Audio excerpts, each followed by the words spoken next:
Sidoarjo. Keistimewaan tim penilai Aspiring UNESCO Global Biopark di SMP Negeri 7 Sidoarjo. Selanjutnya mohon perkenan Bupati Sidoarjo melakukan bunga kepada tim penilai didampingi Ketua Komite dan unsur pimpinan SMP Negeri 7 Sidoarjo.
suara yang keras ya. Baik, selamat datang Bapak dan Ibu.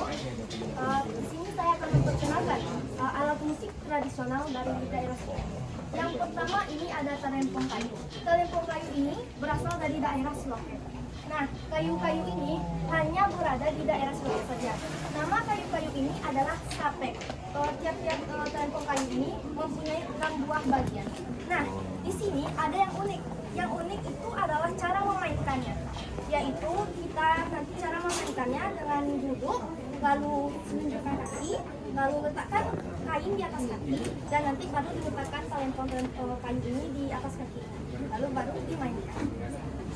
Yang kedua ada terempong unggan. Terempong unggan ini adalah terempong yang berasal dari Nagari Unggan di Kecamatan Sumpur Kudus. Nah, terempong unggan ini hanya dimainkan oleh perempuan saja.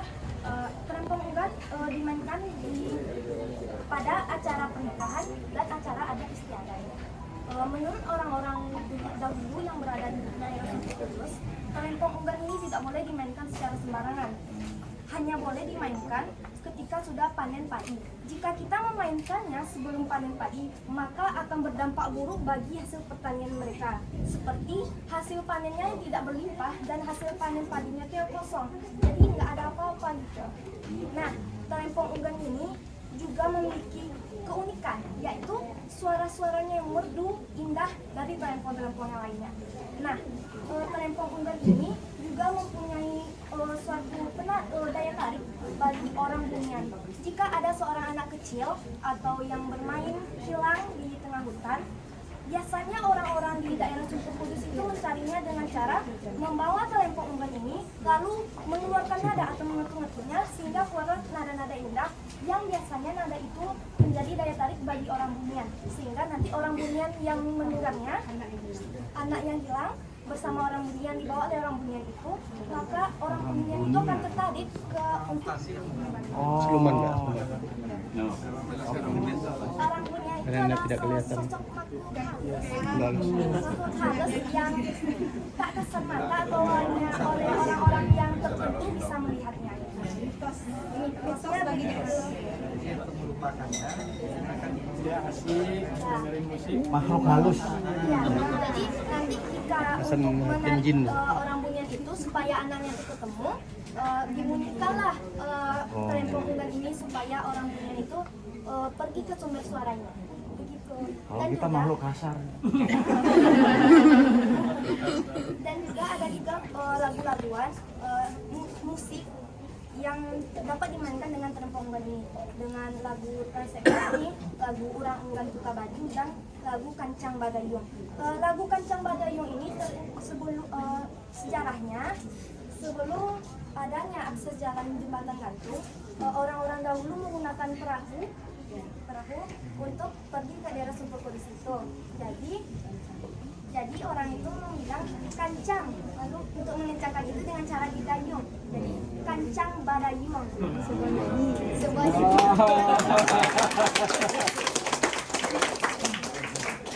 Oke, Bapak Ibu, cuman Bapak saya sampai. Terima kasih. Namanya siapa? Iqlil, Iklil. Kelas berapa Iklil? kelas 9. Sudah. Ini kami sudah menyediakan makanan tradisional dari Sijung. Dapat tuh di situ di sebelah kiri dan sebelah kiri. Dapat lihat. Yang pertama ada makanan yang namanya godok obui. Godok obui ya. Godok obui ini berasal dari daerah yang bernama Lubuk Taro. Nah, godok obui ini terbuat dari tepung beras ketan. Tepung beras ketan ini diaduk dengan pisang. Nah, lalu nanti setelah tercampur dibuat menjadi bulat-bulat kecil. Nah, adonan itu direbus dengan santan. Nah, lalu menjadi seperti itu. Nanti silakan dinikmati ya. Selanjutnya ada bongko. Bongko ini makanan yang dapat dari daerah Nagari ya. Jadi bongko ini terbuat dari tepung beras. Tepung beras ini dijadikan bubur. Buburnya dijadikan bubur. Setelah menjadi bubur, setelah matang, lalu dimasukkan ke dalam daun pisang, lalu dibungkus. Nah, setelah dibungkus, daun pisang yang bersama adonan tadi dibungkus dengan Ini apa, Bu? Ini godok. ada lebih tunjukin. Ini apa tadi namanya? Ini namanya Odo Obui. Ini Odo Obui dari Utara. Ini apa? Bongko. Terbuat dari beras ketan. Kalau yang satu ini bongko. Bongko yang terbuat dari beras. Sudah jadi. Rasanya apa? Alina. Akila. Ikil. Tadi kelas 9 katanya kelas berapa? Kelas 9 juga. Kelas 9 juga ya. Semuanya pengurus OSIS. Iya. Tepuk tangan.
Lagu ini memiliki karakter permainan yang cepat dan konstan serta dibutuhkan ketenangan dalam merancangnya.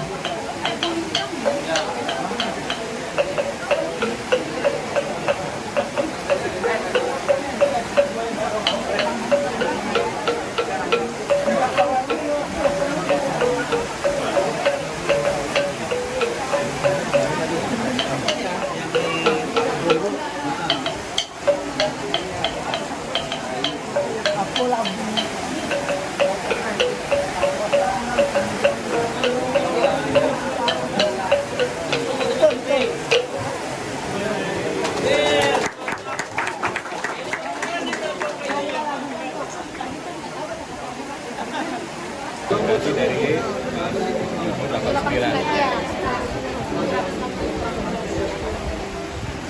Mungkin ini beberapa kegiatan sekolah kami. Iya, kegiatan. Ini dari beberapa kali ke Sinovac. Sinovac mungkin kami sebagai mahasiswa Pak. Kalau kami biasanya apa ya? Bahasa anak gaul sekarang healing ya Pak ya. Oh iya. Ya, Sinovac. Enggak, yang bareng dengan sekolah ini, yang di organ, yang di organisasi Nasional, ya, yang nasional ya. bahkan berapa tadi persoalan masyarakat aja Ya, Pak Payu ada angkatan aja nih. satu angkatan Iya. ada berapa kali bareng-bareng.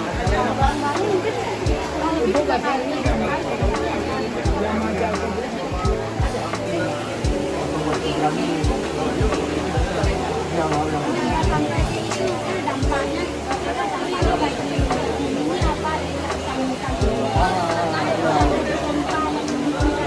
Gempa ini kan akibat karena bumi kita dinamis. Jadi bumi kita itu ternyata itu ada lempeng-lempeng. Lempeng-lempeng itu ada interaksi, ada yang bertabrakan, ada yang bergeser, ada yang menjauh. Jadi produk ya batuan yang disuap itu produk yang sudah melakukan puluhan tahun. Nah, ini terkait dengan patahan besar Sumatera. Jadi kita sudah diskusi sama kita kaitkan dengan patahan besar karena yang internasional heritage itu yang patahan besar. Dampaknya. Welcome to the Radang Bidang Siloke Corner Geopark at SMPS Saban Sijeju. Dear assessors of Geopark in Sijeju, we hope you are happy here and interested to see the Geopark here. We also hope all of you are satisfied to see the Geopark in Sijeju. Please enjoy your time.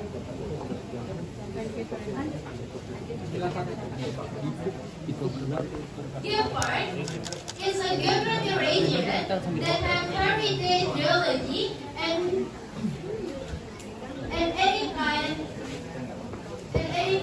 of high caliber geology, include geobiology and geophysics. Your goal of Geopark is conservation, education, and local economy development. Conservation is to protect the environment, and education is to learning resource to students. The local economy is like through parks, the result of working from around community and traditional food.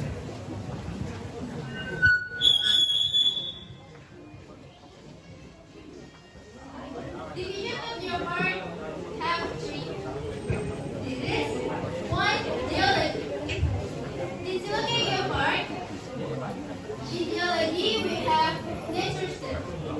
It is some kind of nature that made of nature.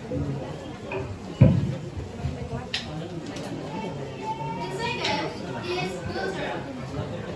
In cultural we have traditional village. And in traditional village, we have traditional house.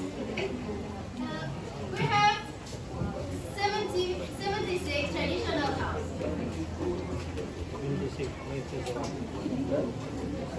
And second, we have traditional costume. This is the note is from Proses. And then we have Tanjung Dance, Goro Abui, and other traditional food. And then Batobo Koksi, steam locomotive, Tajun, and Graph over Ibadat, and others. In biology, we have Morphophallus is the best flower, Morphophallus titanum flower, Rafflesia flower, and Rockombada is one of kind of earth. Thank you for your attention.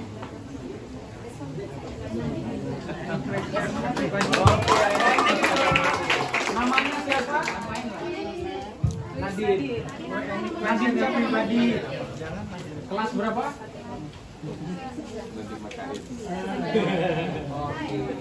Terima kasih ya, tangan buat Nadine. Thank you very much for your explanation. And then, can you give me for explanation about what you're thinking about the Geopark?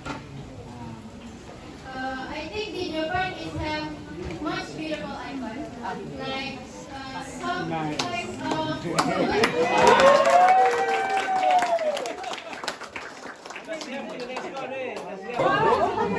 Baiklah, cerita anak saya berjudul Ikan Sabala dari Nagari Lubutaro, Kabupaten Sidoarjo.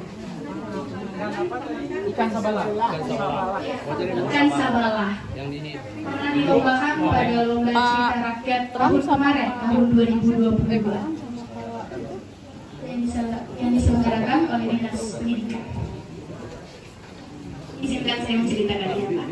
Dahulu kala pada Nagari Lubutaro ada namanya Raja Jambulipu.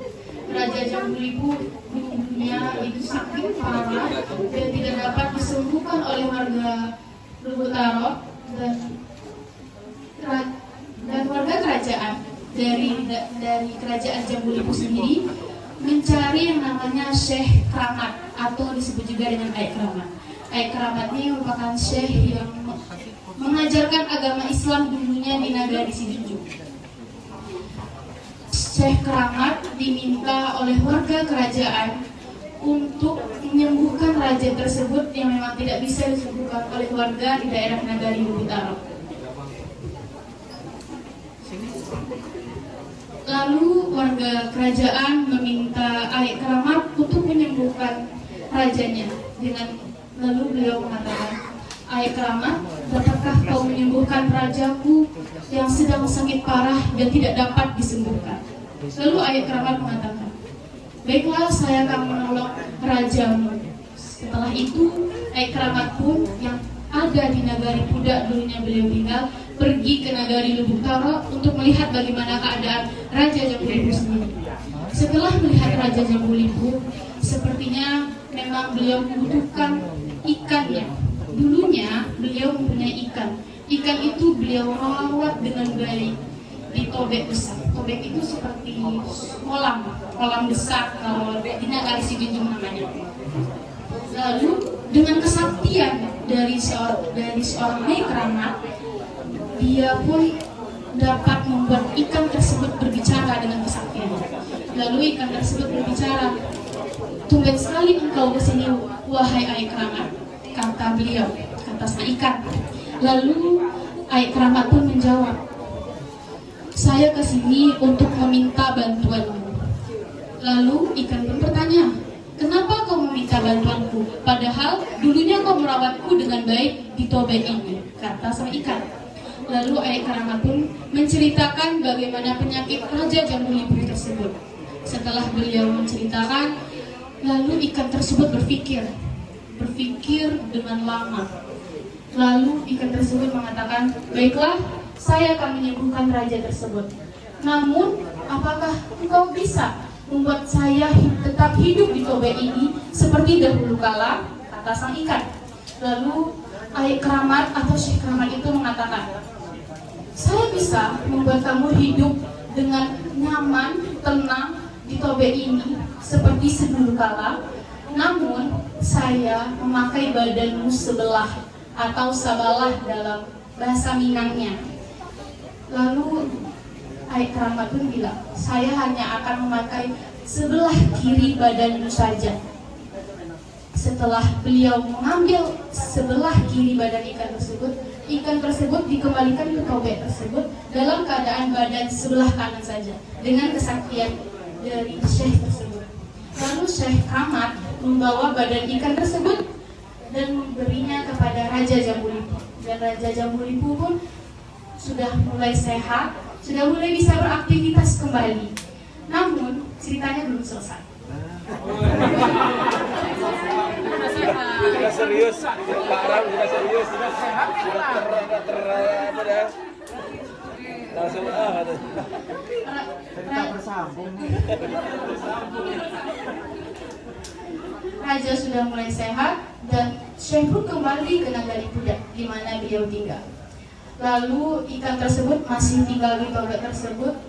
Tobek tersebut biasanya digunakan bakwa adat dalam Nagari Sijunjung biasanya. Bakaua adat. Lalu ikan tersebut mengikuti beliau dalam napak tilas. Napak tilas dahulunya itu untuk mengajarkan agama Islam dari Kabupaten Sijunjung ke Nagari Sepayang Kabupaten Solo. Ikan tersebut mengikuti beliau dalam napak tilas dalam keadaan badan sebelah. Kabarnya sampai sekarang ikan tersebut masih ada. Namun dibuktikan juga belum bisa, Bu. Soalnya kalau dahulunya masih hidup kabarnya. Kalau sekarang kita juga udah nggak tahu ikan itu bagaimana keadaannya. Kita juga udah nggak tahu. Tapi mitosnya ikan itu masih hidup sampai sekarang dan dulunya masih mengikuti Aik Keramat dalam mengajari agama Islam. Baiklah, kesimpulannya begini. Kalau kita melakukan kebaikan dengan hati yang ikhlas dan dengan hati yang ikhlas, maka percayalah kebaikan itu akan dilipat gandakan oleh Yang Maha Kuasa dan di atas. Terima kasih. Sekian saya. Assalamualaikum warahmatullahi wabarakatuh. Ini ada pesan tersirat di dalamnya. Geopark Siloke ini, saya harap Geopark Siloke ini bisa lebih terkenal ya, bisa sampai ke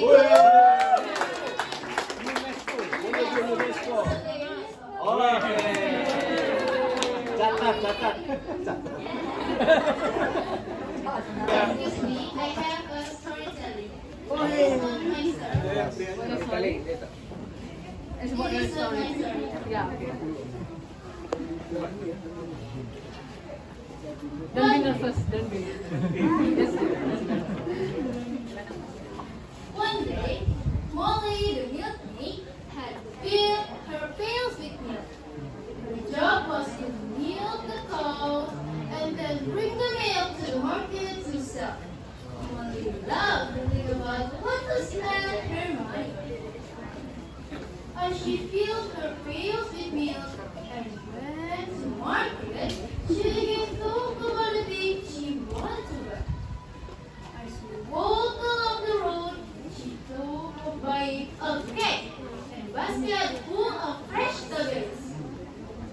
Well, out the end, a little further down the road, she spotted a chicken. Wow, there's a chicken! With the money I get from today, I'm going to buy a chicken of my own. Chicken, yeah, chicken. Chicken with my eggs, then I will be able to sell milk and eggs and get more money. Udah lucu kayak gitu nggak ada yang ketawa. Lagi serius Pak. Karena nggak ngerti. Lucu kayak gitu nggak ketawa. Nggak ngerti yang ini. karena dia belum, dia masih menggabungkan tadi susu dengan itu. Belum jadi. I will be able to buy a fancy dress, nice shoes, nice sandals, and so forth. All will be made to love. Molly, you're the best. You will be rich. Beside the bed, Molly started skipping, forgetting about the milk in her pail. Soon, the milk started spilling over the gate, covering Molly. Oh no! I will be able to buy a fancy dress. I will never have no money to buy chicken now. She went home with her empty. She was so afraid of her money. She's sure her mother was angry. I went home, she met her money. Oh, money, my dear! How many times do I need to say? What happened to you? Sorry, Mom. Very sorry, Mom. I was so busy dreaming about all the things I want to buy. Not about milk. Oh, Molly. Don't count your chicken until they hatch. You understand? Yes, Mom. Well, I'll be it. Do you know what can we learn from the story? The moral message of the story is, don't count your chicken until they hatch. Do you understand? Yeah.